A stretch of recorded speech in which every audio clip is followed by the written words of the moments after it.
Hi there, and welcome. Session 8 on emptiness. We've looked at so much theory. We've looked at the ideas, the concepts, and we've looked at reasons for why we might explore this field of meditation. Today, we'll look at some practical tools that you could add to your own personal practice and slowly develop a deeper understanding of what emptiness really means. Now, the main practice we'll do today will require you to write some notes down. So this might be a good time before we get going in this session. Get yourself a pen and paper, or perhaps a meditation journal, something that you can write down some practical verses that you can meditate upon. So if you like, maybe pause the video now and go and get that. Okay, let's start with good posture. Close your eyes, have a big breath in, and a deep sigh.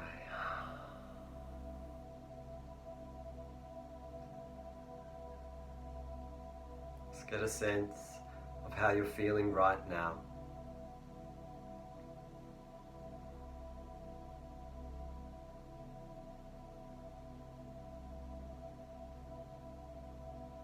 Feeling your body as it sits here in a restful way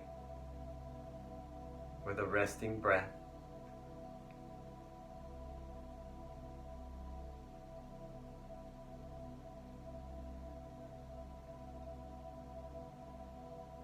And feeling your state of mind. Are you relaxed and ready?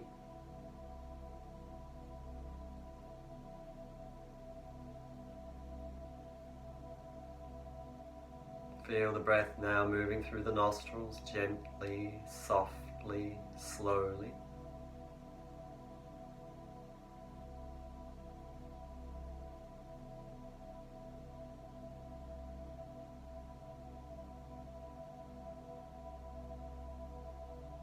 And then again, have a deep sigh.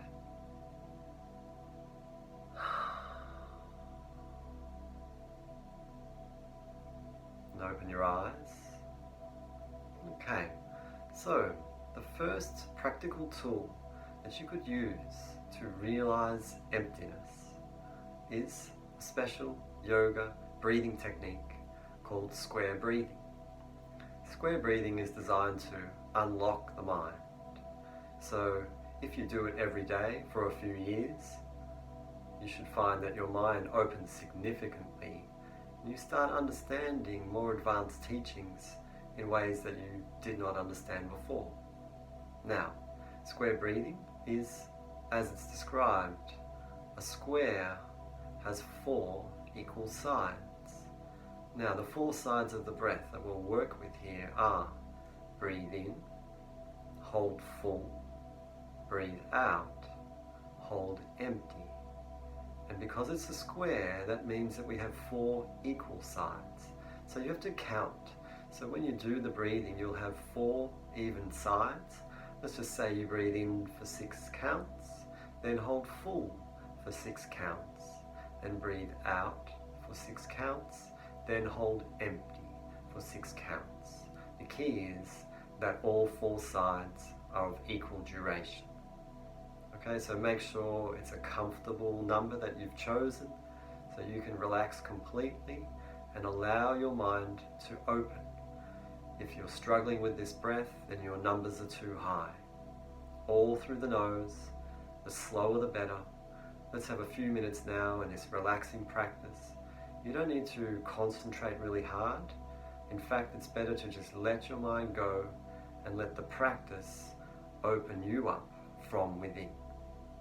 Start with a sigh, and then from then on, all through the nose.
last round. Take your time.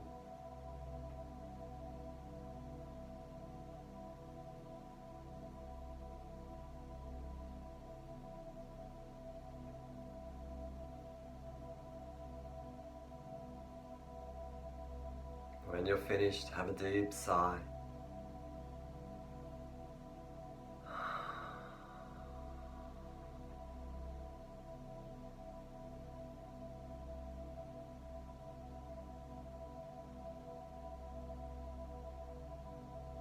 Get a sense for the space that opens up at the end of a practice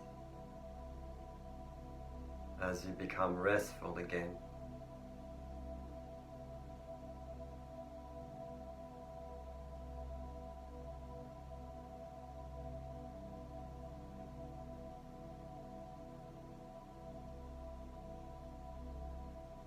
Okay, and then open your eyes.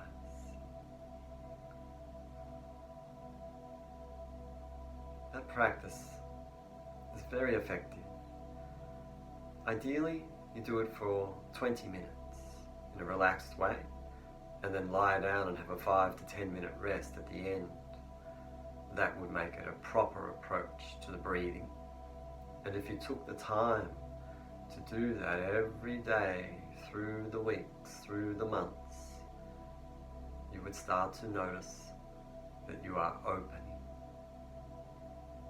Okay, now the second practical tool that you can use, a practice that I use every morning and night, is to read and reread the Heart Sutra again and again and again and again, thousands of times over years. It is the direct teaching that explains emptiness, and although it may seem a little bit strange or difficult to understand in the beginning, it's something you need to work on.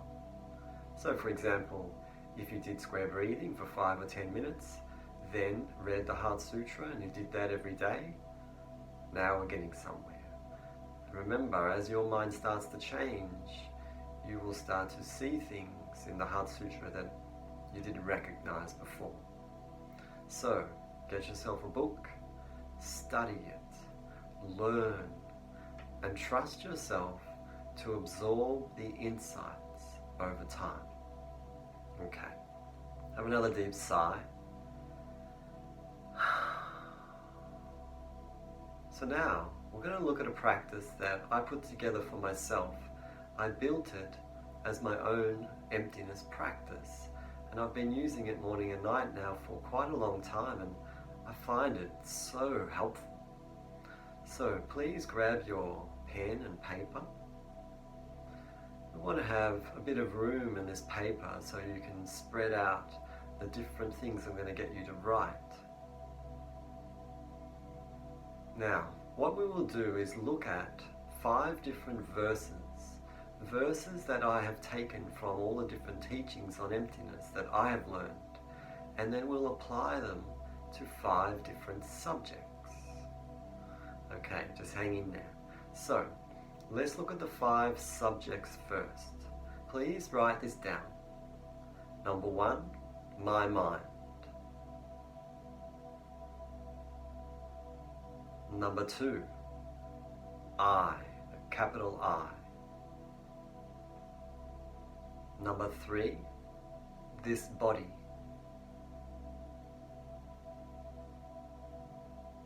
Number 4, me. And number 5, the name of someone in your life, someone close to you that you encounter regularly.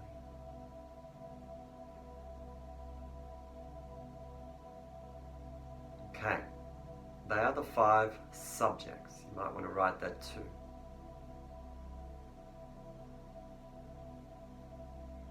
And now we have 5 different verses. So what you have to do is include each of these subjects in a sentence for each of these verses. So please write number 1. This is verse number 1. And then X is the base, B-A-S-E, to be labelled X, and is empty of inherent existence.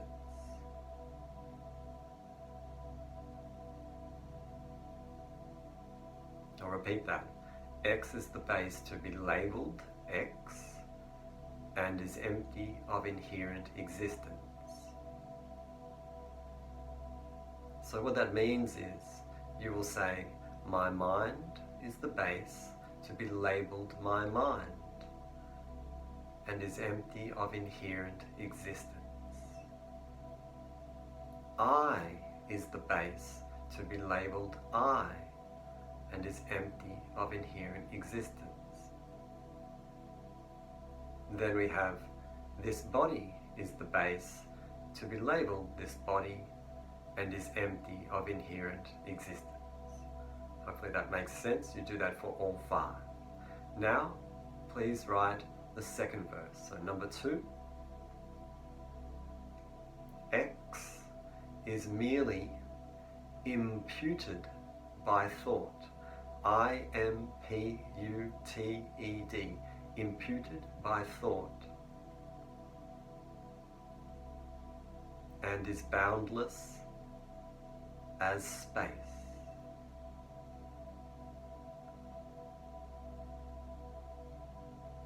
And so that would be, my mind is merely imputed by thought and is boundless as space.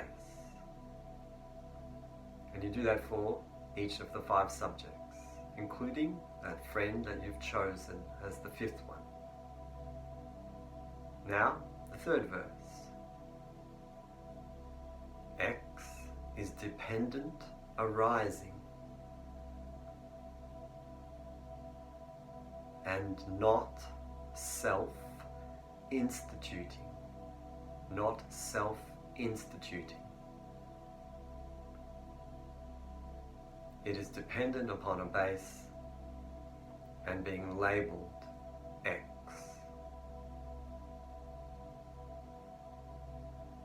It is dependent upon a base and being labelled X.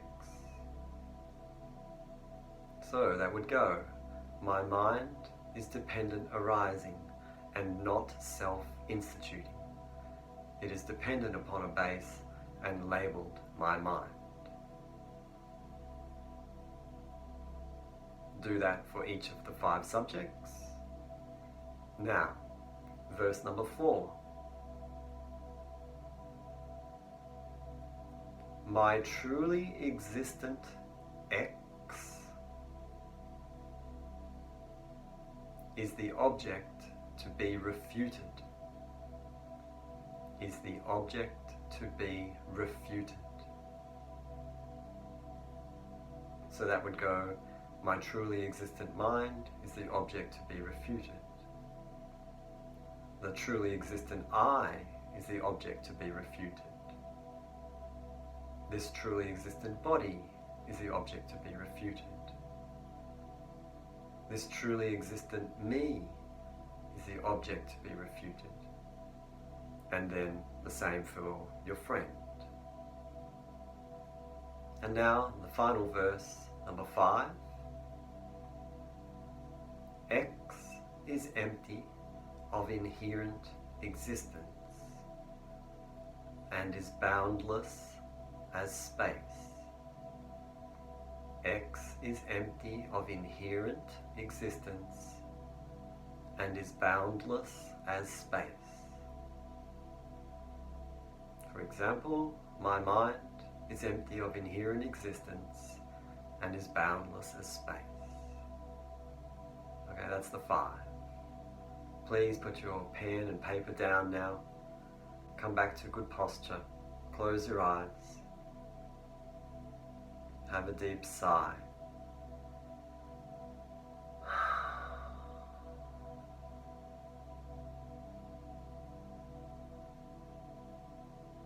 Now, you don't need to understand all of that right now.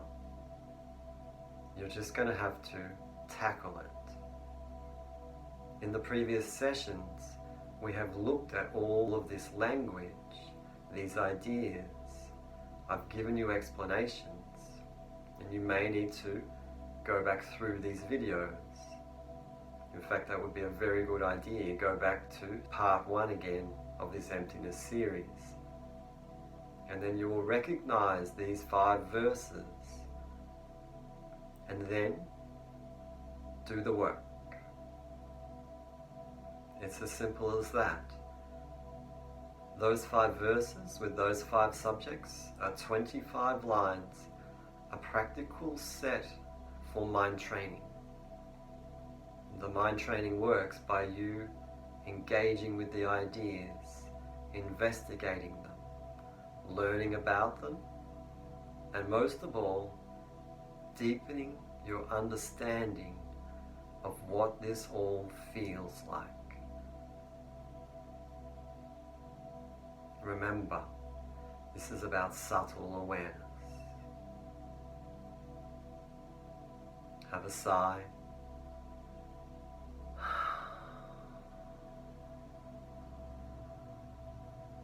Okay, open your eyes. So, if we piece this all together, we could do square breathing for 5 minutes. Then we could read the Heart Sutra. Then we could run through those 5 verses with the 5 subjects, so that's 25 lines. And the idea is, don't just read it in a rote fashion. Read each one and try to get the feeling of it. That's really important. And then at the end of that practice, your mind, it's like it has been washed clear. And that is the time to then sit for a few minutes meditating upon the feeling that you have now ascertained for yourself through mind training, and stabilize yourself there. Emptiness is something that you need to find for yourself. The teachings, the mind training, it's explaining it to you. But all of that will mean very little if you don't connect with the feeling. And once you have connected with the feeling, stay with it. Build that subtle awareness. So as we sit here right now, remember that it's thought that constructs your reality. Everything is bound only by thought. The I exists only through thought. By going beyond the thinking mind, we have emptiness.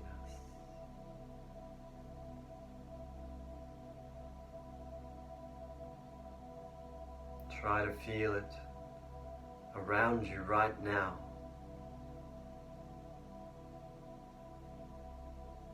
Try to feel boundlessness.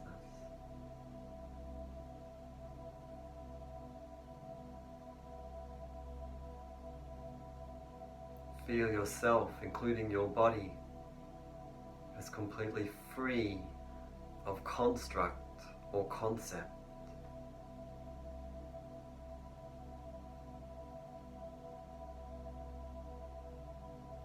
Feel yourself being without needing to be anything or anyone.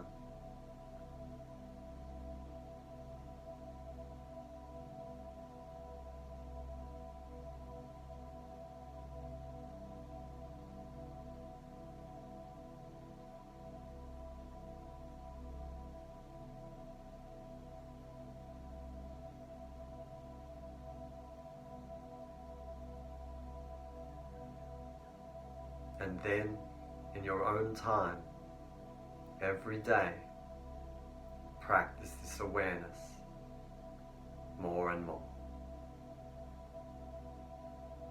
Have a deep sigh.